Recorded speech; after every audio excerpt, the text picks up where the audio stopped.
Halo, dalam video ini saya akan menunjukkan kepada Anda hal pertama yang sangat penting yang harus Anda lakukan setelah menyiapkan perangkat Oppo Reno ini.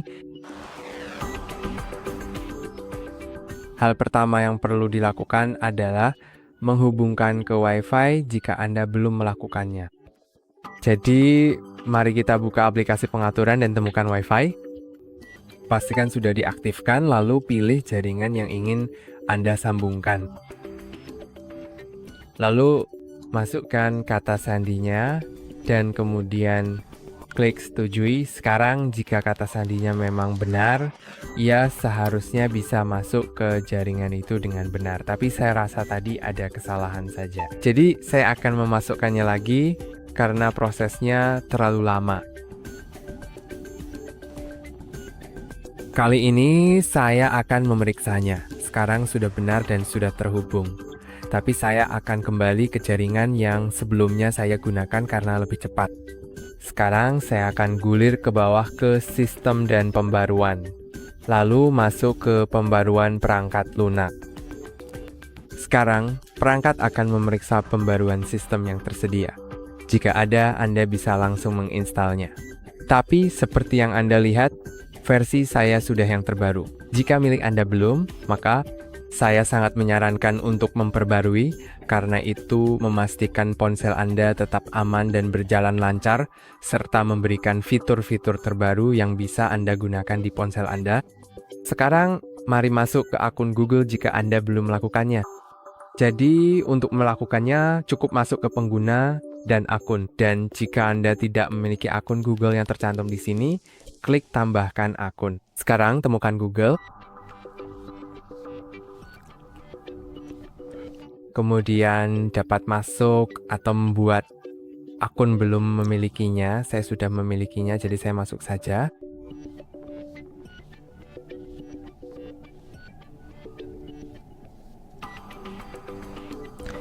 Lalu klik berikutnya dan masukkan kata sandi.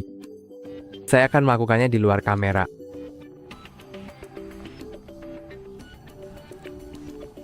Lalu klik berikutnya. Dan sekarang pilih siapa yang akan menggunakan perangkat ini, apakah anak Anda atau Anda. Jika Anda memilih anak Anda, maka langkah selanjutnya mungkin sedikit berbeda. Saya membiarkannya, saya menggunakan perangkat ini dan klik berikutnya. Anda dapat membaca persyaratan layanan Google Play, serta kebijakan privasi. Lalu setujui persyaratan tersebut. Tanpa menyetujui, Anda tidak dapat menambahkan akun Google.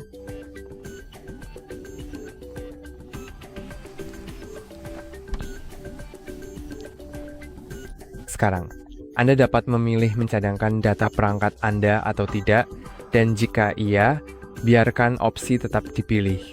Jika Anda tidak tahu sebaiknya diaktifkan atau tidak, biarkan tetap aktif. Saya sarankan mengaktifkannya karena akan mencegah Anda kehilangan data jika terjadi sesuatu pada ponsel Anda. Dan sekarang akun saya sudah berhasil ditambahkan. Kita bisa lanjut ke langkah berikutnya, yaitu memperbarui aplikasi di Play Store. Jadi saya akan masuk ke Play Store, lalu klik mulai. Dan sekarang Anda mungkin perlu memilih apakah ingin menggunakan kata sandi atau biometrik untuk memverifikasi pembelian di Google Play. Dan saya akan menggunakan kata sandi karena saya belum mengatur biometrik. Tapi sebentar lagi saya akan menunjukkan cara mengatur semua kunci layar dan sebagainya di ponsel Anda. Jadi saya akan memasukkan kata sandi akun Google saya, tentu saja, lalu klik selesai dan Anda bisa lihat saya sudah masuk. Saya dapat mengeklik ikon profil saya di sudut kanan atas dan masuk ke kelola aplikasi dan perangkat. Lalu buka pembaruan yang tersedia dan saya sangat sarankan untuk mengeklik perbarui semua. Memperbarui aplikasi Anda sangat penting karena alasan yang sama seperti memperbarui perangkat lunak Anda, tetapi juga untuk Masalahnya adalah beberapa aplikasi tidak dapat berfungsi tanpa pembaruan. Dan sekarang kita dapat mengatur kunci layar kita. Mari kita masuk ke pengaturan, lalu masuk ke keamanan dan privasi. buka kunci perangkat, dan jika kunci layar diatur ke tidak ada, saya sangat menyarankan untuk mengaturnya ke sesuatu. Jadi mari kita klik itu.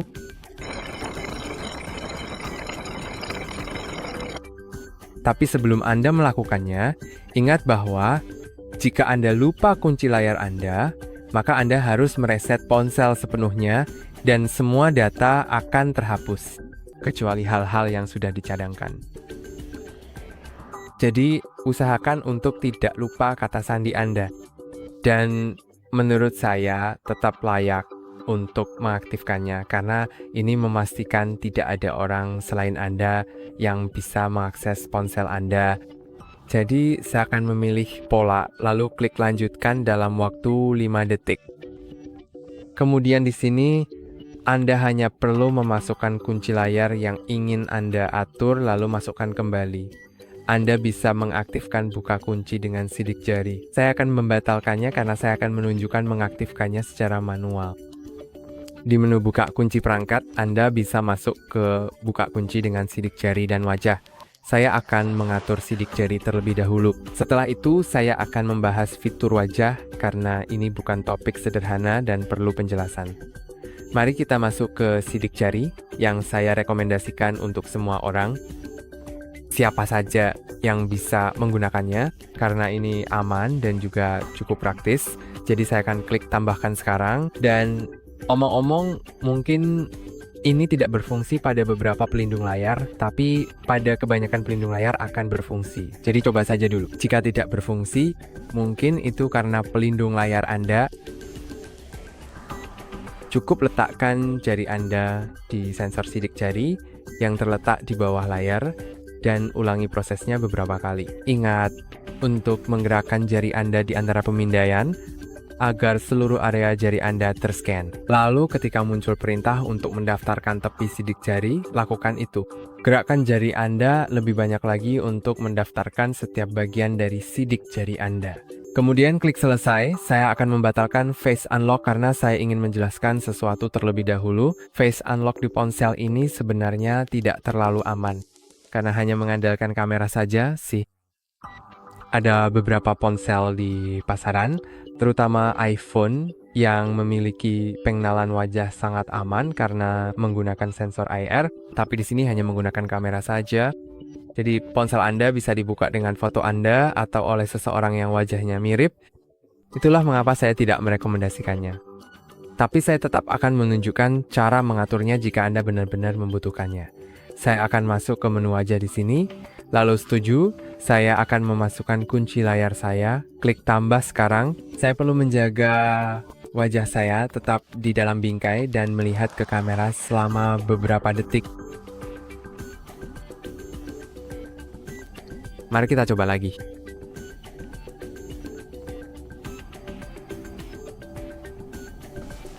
Sekarang wajah saya sudah ditambahkan, saya bisa klik selesai. Dan yang akan saya lakukan adalah mengaktifkan opsi untuk langsung masuk ke layar beranda setelah membuka kunci. Jadi jika saya mengaktifkannya, setiap kali saya membuka kunci dengan wajah, secara otomatis akan langsung masuk ke layar beranda melewati layar kunci. Jadi saya tidak perlu menggeser ke atas setelah membuka kunci. Dan saya akan menunjukkan kepada Anda cara membuka kunci ponsel Anda dengan 3 metode. Yang pertama adalah sidik jari, dan Anda bisa melakukannya bahkan saat layar mati. Cukup letakkan jari Anda di tempat yang benar, dan itu akan membuka kunci. Jika Anda tidak tahu tempat yang benar, jika Anda tidak mengingatnya, jangan khawatir. Setelah beberapa kali membuka kunci, setelah beberapa hari, Anda mungkin akan mengingatnya dan memiliki ingatan luar biasa. Jadi sekarang saya akan membuka kunci dengan wajah saya hanya perlu mengangkat ponsel dan melihatnya, lalu ponsel akan terbuka. Dengan kunci layar, cukup tekan tombol daya, lalu geser ke atas dan masukkan kunci layar. Sekarang, saya rasa Anda mungkin sudah memperhatikan bahwa setiap kali saya membuka kunci ponsel, selalu ada wallpaper yang berbeda. Dan saya sebenarnya tidak suka, jadi saya akan menonaktifkannya. Tentu saja, Anda bisa membiarkannya, tapi saya akan menonaktifkannya karena nanti saya ingin mengganti wallpaper tanpa harus wallpapernya berubah setiap kali. Jadi buka pengaturan, lalu layar utama dan layar kunci. Dan sekarang kita harus menemukan Namanya selalu berbeda, tetapi saya rasa majalah layar terkunci. Saya akan menonaktifkannya. Saya kira itu dinonaktifkan. Saya tidak tahu. Atau mungkin sedang diperbarui sekarang. Jadi mari kita lihat apakah itu dinonaktifkan. Saya pikir tidak. Ya, belum. Jadi mari kita ke majalah lock screen lagi. Nonaktifkan itu. Lalu saya akan klik lainnya. Matikan, terserah. Kembali dan sekarang wallpaper saya sama seperti di layar beranda. Mari kita lanjut ke mengganti wallpaper kita. Tentu saja, hanya jika kamu mau. Tapi ada banyak orang yang ingin mengganti wallpaper mereka. Saya akan menunjukkan caranya dan kamu bisa menggunakan foto yang sudah kamu pindahkan dari ponsel sebelumnya, atau kamu juga bisa mengambil foto sekarang atau mengunduhnya dari web, apapun yang cocok untukmu. Saya akan pergi ke kamera dan mengambil foto sekarang. Jadi saya mungkin akan misalnya foto tanaman ini, terserah saja.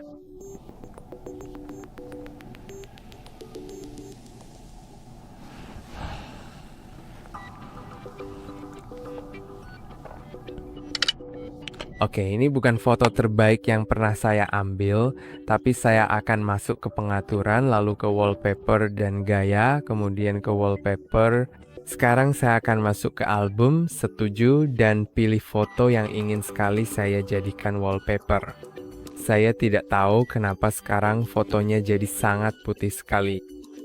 Tadi tidak seperti itu, tapi ini sudah dinormalisasi, jadi tidak apa-apa. Saya rasa kamu bisa mencubit, memperbesar, terserah. Menurut saya sekarang sudah terlihat bagus. Saya akan menerapkannya ke... Kamu bisa memilih ingin menerapkannya kemana. Saya akan menerapkannya ke layar kunci. Lalu kamu bisa mengaktifkan fitur seperti depth jika tersedia. Jadi fitur itu akan mengambil objek di depan dan menutupi jam itu sedikit dengan saja. Kamu juga bisa mengubah gayanya menjadi seperti efek kaca. Bagaimana dengan yang ini? Menurut saya itu terlihat cukup bagus. Kamu juga bisa memburamkannya. Tapi saya akan membiarkannya seperti itu. Mungkin. Menurut saya, ini membuat wallpaper jadi punya sedikit lebih banyak karakter. Kamu juga bisa menyesuaikan gemnya. Saya rasa itu akan terlihat bagus. Mungkin saya akan mengganti warna dari objek ini, mungkin akan menjadi lebih gelap dari sebelumnya. Atau mungkin tidak terlalu gelap, sebenarnya sesuatu yang lebih terang. Mungkin yang ini terlihat cukup bagus. Kamu juga bisa menambahkan informasi tambahan. Saya akan menambahkan cuaca, lalu saya akan menerapkannya. Dan saya akan membatalkan yang ini di sini. Sekarang tinggal kembali. Dan seperti yang kamu lihat, ini adalah wallpaper saya saat ini. Sekarang saya benar-benar menyukainya. Sekarang yang harus kita lakukan adalah menghapus bloatware-nya. Kamu bisa lihat ada cukup banyak bloatware dan aplikasi terburuk di antaranya adalah Real Short. Saya sangat menyarankan untuk langsung menekan dan menahan lalu menghapusnya secepat mungkin. Lalu temu juga sama sekali tidak bagus. Dan sisa aplikasi lainnya bisa dibiarkan tidak terpasang. Saya hanya akan menghapus aplikasi-aplikasi yang memang benar-benar bisa dihapus. Jadi kamu akan tahu mana yang sebaiknya dihapus kalau kamu masih merasa ragu. Karena tentu saja tidak semua aplikasi bisa dihapus. Beberapa di antaranya adalah aplikasi sistem bawaan atau semacamnya yang tidak dapat dihilangkan secara permanen. Tapi pada dasarnya, jika kamu tekan dan tahan pada aplikasi lalu muncul tulisan uninstall di bagian bawah, berarti aplikasi itu bisa dihapus. Jika muncul tulisan lain seperti disable, saya tidak menyarankan melakukannya. Seperti di sini contohnya, kamu tidak bisa melakukannya karena itu adalah Google Lens. Cukup praktis. Yang akan saya lakukan selanjutnya adalah mengambil folder feature dan memindahkan aplikasinya ke folder tools. Karena saya rasa saya tidak perlu dua folder yang fungsinya sama. Jadi seperti itu, dan sekarang mari kita lanjut ke proses menginstal beberapa aplikasi penting pada kesempatan kali ini. Jadi saya bisa saja apapun yang kamu gunakan seperti Spotify, Netflix, Disney+, WhatsApp, Instagram. apapun yang kamu gunakan, kamu bisa langsung menemukannya di Play Store. Jadi, saya akan melanjutkan untuk menginstal sesuatu yang sangat umum seperti aplikasi Instagram, dan sekarang seperti yang bisa Anda lihat, aplikasi tersebut sudah berhasil terpasang dengan sempurna di perangkat ini. Dan sekarang, mari kita lanjutkan ke dua hal terakhir yang perlu kita bahas dan selesaikan. Yang pertama adalah aplikasi dompet. Jadi jika kamu ingin membayar dengan ponselmu secara nirkontak di toko, kamu bisa langsung masuk ke aplikasi itu dan menambahkan kartu pembayaranmu agar bisa membayar dengan ponsel di toko. Jadi saya tahu aplikasinya menutup sendiri. Saya rasa tadi sedang mengonfigurasi sesuatu, saya akan klik lihat dompet, tambahkan ke dompet kartu pembayaran. Lalu kamu bisa menambahkan kartu pembayaran di sini dengan kamera atau memasukkan detailnya manual. Kemudian baca apa yang tertulis di sini dan klik simpan dan lanjutkan. Setelah itu, kamu mungkin perlu verifikasi dengan bank melalui SMS atau panggilan telepon atau aplikasi bank jika sudah terpasang atau jika kamu memilikinya di perangkat lain. Dan selanjutnya, setiap kali membuka dompet, kamu bisa membayar di toko dengan ponselmu hanya dengan menempelkannya ke pembaca. Kamu juga bisa membuka dompet dengan mudah. Kamu bisa menggeser layar ke bawah dari bagian atas, lalu geser lagi ke bawah dan temukan dompetnya. Sekarang kamu bisa klik dompet itu untuk membukanya. Dan saya akan ke langkah terakhir, yaitu mengklik notifikasi yang ada di sini. Tertulis, selesaikan penyiapan perangkat Anda. Saya akan klik mulai, lalu kamu bisa mentransfer data dari ponsel Android atau iPhone lamamu. Jadi saya akan lewati saja. Jika kamu melewatinya, maka kamu tidak akan bisa melakukannya nanti. Melalui metode bawaan, ada aplikasi pihak pertama, tapi jika kamu ingin melakukannya lewat metode bawaan, sebaiknya lakukan sekarang karena nanti mungkin tidak tersedia. Saya akan lewati karena saya tidak punya apapun yang ingin saya transfer, tapi jika kamu memang ingin mentransfer beberapa hal, kamu bisa melakukannya dengan mudah.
Sekarang, kamu bisa terhubung ke jaringan seluler jika belum melakukannya.